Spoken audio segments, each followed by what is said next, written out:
It's Cinemassacre's Monster Madness!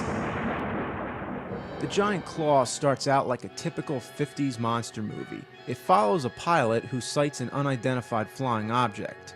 He tries to warn his superiors, but no one believes him. Soon, there's planes missing and a giant claw mark. It builds tension fairly well. The acting's okay for this kind of genre. It's an overall decent movie until about 20 minutes in when you see the monster.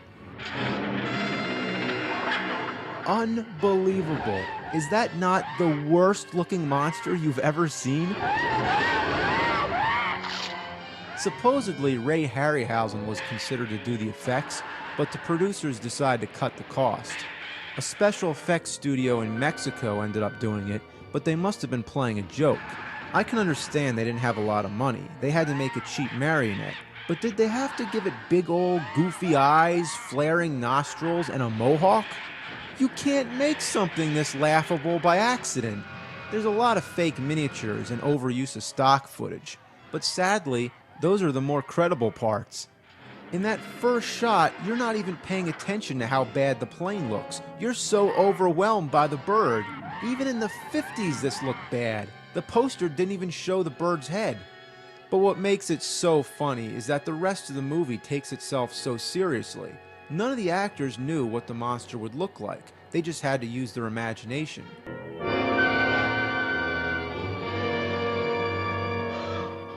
Supposedly, Jeff Morrow went to see the premiere in his local town, and as soon as the bird appeared, the audience roared with laughter.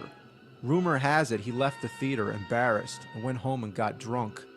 And he did a good job with the role, but his efforts are all ruined because of that silly bird. It's funny that he seems to be the one who interacts with the bird the most. He's the first character to see it when it looks like a hairball being blown across the sky. But all through the movie, he has so many encounters with it. It makes you think this guy really has a thing for giant birds. He's also the first character to coin the term flying battleship. That's how he first describes the bird, a saying that really catches on. A battleship, not that it was a battleship. Something as big as a battleship. Like we're hitting a battleship with a slingshot. A bird as big as a battleship. Bird as big as a battleship. A flying battleship. Flying battleship. Flying battleship. Flying battleship. Flying battleship. Flying battleship. All through the movie, everyone, including the narrator, constantly refer to this thing as a battleship.